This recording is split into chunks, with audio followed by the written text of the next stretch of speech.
Đôn Túc, hoàng quý phi niên thị trong lịch sử, rất hiền lành, ít nói và sinh rất nhiều con cho hoàng đế Ung Chính.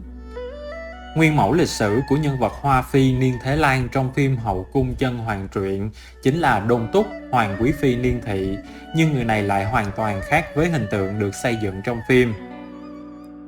Nàng là một trong những phi tần được hoàng đế Ung Chính sủng ái nhất, xuất thân từ một gia tộc hiển hách.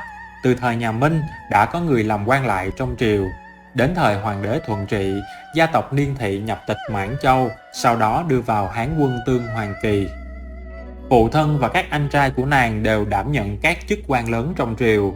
Anh trai thứ của nàng chính là đại thần Niên Canh Nghiêu, có vai trò quan trọng trong suốt hai triều Ung Chính và Khang Hy.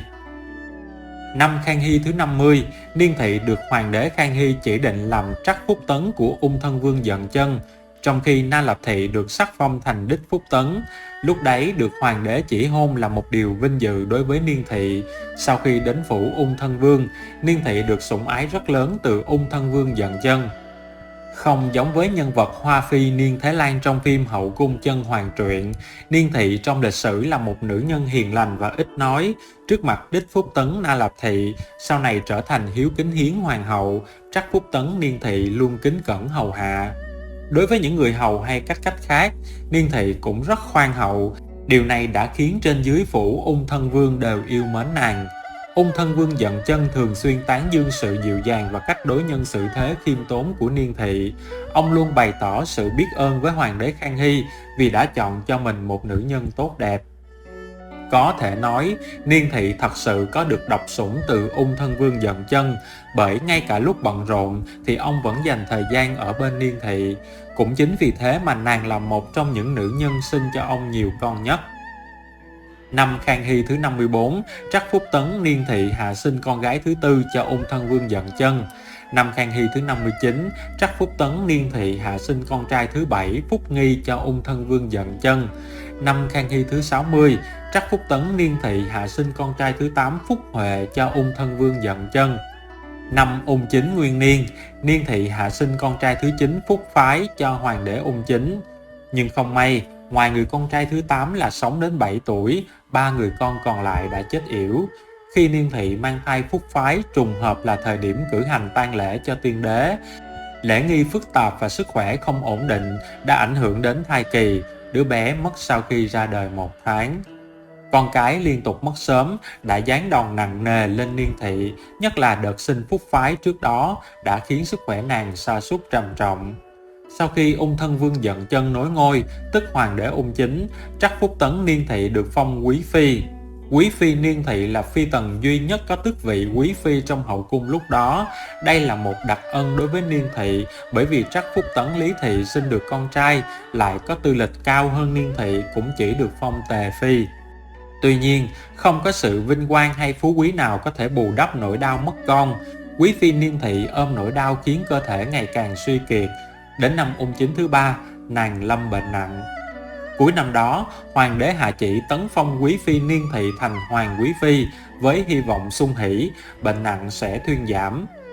Tuy nhiên, bệnh trạng của nàng ngày càng nghiêm trọng hơn. Cũng trong thời gian này, hoàng đế Ung Chính phải thực hiện lễ tế trời. Khi nghe tin hoàng quý phi Niên Thị đang nguy kịch, vừa kết thúc tế lễ, ông liều quay trở lại hoàng cung theo dõi tình hình, đồng thời hủy bỏ thiết triều vào ngày hôm sau. Lúc hoàng quý phi Niên Thị đang hấp hối, một người nghiện công việc như hoàng đế Ung Chính cũng phải bỏ hết tất cả để ở bên nàng những ngày cuối đời. Cuối tháng 11 năm Ung Chính thứ 3, hoàng quý phi Niên Thị băng thệ, thụy hiệu là Đôn Túc, hoàng quý phi. Ngày hoàng quý phi Niên Thị mất, hoàng đế nghỉ triều 5 ngày và cử hành đại lễ an táng đặc biệt. Tang lễ của nàng đã trở thành điển phạm cho tất cả tang lễ của các hoàng quý phi về sau. Sau này, hoàng đế Ung Chính đặc biệt sủng ái Phúc Huệ, người con trai duy nhất còn sống của hoàng quý phi Niên Thị. Nhưng đáng tiếc, đến năm Ung Chính thứ 6, Phúc Huệ cũng mất. Hoàng đế vô cùng đau lòng, hạ lệnh chôn cất theo quy cách của một thân vương. Cũng phải nói, vì sự tồn tại của Niên Thị trong cuộc đời hoàng đế Ung Chính mà toàn bộ gia tộc Niên Thị được đối đãi đặc biệt hơn. Sau khi Niên Canh Nghiêu bị kết án tử hình, chiếu theo luật định thời đó, chắc chắn sẽ liên lụy đến cả gia tộc. Nhưng hoàng đế đã khai ân, chỉ xử tử Niên Canh Nghiêu và con trai của hắn là Niên Phú. Những người khác trong gia tộc đều được miễn tội chết. Trong hậu cung Chân Hoàng truyện, Niên Thế Lan đã trải qua các cấp bậc: Hoa Phi, Hoa Quý Phi, Niên Phi, Hoa Phi, Niên Đáp Ứng, Đôn Túc Quý Phi, Đôn Túc Hoàng Quý Phi, nơi ở Dực Khôn Cung. Xây dựng dựa trên hình tượng Niên Quý Phi của nhà Thanh, cô là phi tần được ung chính sủng ái nhất, tính tình cao ngạo, dung mạo khuynh quốc khuynh thành, gia thế hiển hách nhưng lại là người phụ nữ đáng thương trong chốn thâm cung. Hoa Phi bị coi như một công cụ chính trị trong cuộc tranh giành quyền lực. Ung chính và tướng quân Niên Canh Nghiêu là huynh trưởng của Hoa Phi. Cô yêu ung chính thật lòng, vẫn tự cho mình là phi tần được ung chính sủng ái nhất. Nhưng Hoa Phi cao ngạo, phút cuối cũng nhận ra người phu quân mà nàng yêu thương rốt cuộc là kẻ hại cô thê thảm nhất, hủy hoại tất cả hy vọng của cuộc đời cô, cuối cùng tự tử ở lãnh cung. Cảnh được yêu thích của nhân vật Hoa Phi trong phim Hậu cung Chân Hoàng truyện là Nhất Trượng Hồng, do Hoa Phi ban cho Hạ Đông Xuân. Vậy Nhất Trượng Hồng là gì?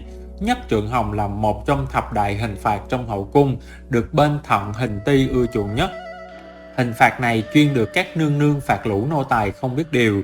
Nhất Trượng Hồng là lấy một thanh gỗ dài 3 trượng, dày 5 phân đánh mạnh vào phần thân dưới từ eo cho đến mông, đánh đến khi nào máu thịt lẫn lộn thành một dải hồng sắc mới dừng lại. Chính vì dải hồng sắc đó nên mới có tên là Nhất Trượng Hồng. Người chịu hình nếu là nữ tử yếu nhược thì chắc chắn sẽ hương tiêu ngọc vẫn, nam tử thì cũng tàn phế suốt đời.